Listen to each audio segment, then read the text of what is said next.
The night air in New Orleans hangs thick as blood, heavy with jasmine and fear. In 1918, even the music that spills from the dance halls of Basin Street carries a different note, an undercurrent of terror that slides beneath the jazz like a serpent under moss.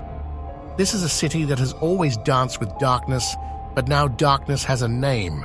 They call him the Axeman, and he moves through locked doors like a ghost.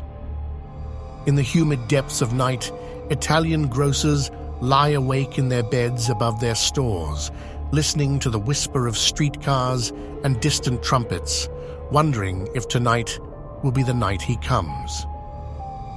Their wives clutch rosaries and whisper prayers, for the devil walks in New Orleans, and he carries an axe borrowed from their own woodpiles. The first victim was Joseph Maggio, an Italian grocer who kept a tidy shop on Magnolia Street. They found him and his wife Catherine in their bed, their heads split open like ripe melons, their blood soaking through the mattress to drip onto the grocery store floor below. The city held its breath, waiting. But the Axeman was patient. He let the fear grow like Spanish moss, spreading its tendrils through every Italian household. When he struck again, it was the Cortimiglia family.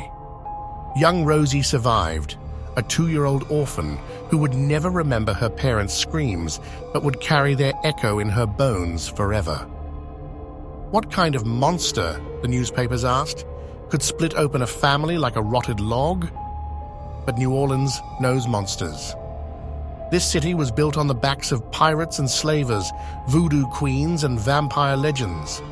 The Axeman was merely the latest to emerge from the swamp of human darkness, carrying the stench of death and jazz music with him. For he loved jazz, or so he claimed in his infamous letter to the newspapers. "I am very fond of jazz music," he wrote, promising to spare any home where jazz played on the night of March 19th, 1919. That night, the city erupted in a cacophony of jazz bands and phonographs, a desperate symphony of survival. The killer's tastes ran to more than music. He seemed to savor fear itself, drinking it like fine wine from the cup of the city's terror. He chose Italian grocers almost exclusively, leading many to whisper about mafia connections or vendettas. But those who knew the criminal underworld shook their heads. This was something different, something that smelled of madness rather than method. Sometimes he would leave his victims alive, perhaps enjoying the thought of them carrying the terror of that night forever in their minds. Louis Basuma and his mistress survived their encounter, though she lost her reason along with part of her skull. The survivors' tales added layers to the mystery, a dark figure, tall as shadow, moving with the grace of a dancer through their broken homes. The police were helpless, chasing shadows through the gaslit streets. They arrested suspects by the dozen, but the killings continued. Private detectives and journalists descended on the city like vultures, each hoping to solve the mystery that was driving New Orleans to the brink of hysteria. In the Creole neighborhoods, the old women whispered about Loup Garou, the werewolf of Louisiana legend. In the Italian quarter, they hung blessed medals above their doors and scattered salt on their thresholds. Everyone had a theory.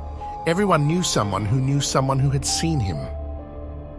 The Axeman became larger than life, a boogeyman who could walk through walls and disappear into thin air. The truth, as always in New Orleans, remained elusive. 12 attacks, 6 deaths, and countless nights of terror later, the Axeman simply vanished. Some say he still walks the streets of the French Quarter on dark nights, his axe thirsting for blood, waiting for the jazz to stop. The city bears his scars still, hidden beneath its carnival mask of pleasure and excess.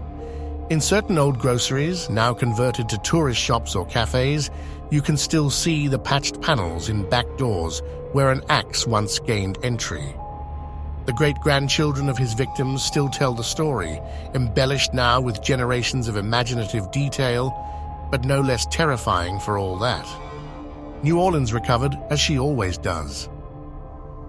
The jazz played on, the dance halls filled, and new terrors came to take the Axeman's place in the city's nightmares. But something changed in those years. Doors that once stood open were now locked tight. Neighbors who once shared meals now eyed each other with suspicion, and the music carried an undertone of hysteria that never quite faded. The Axeman's real legacy wasn't in his body count, but in the way he transformed the city's soul.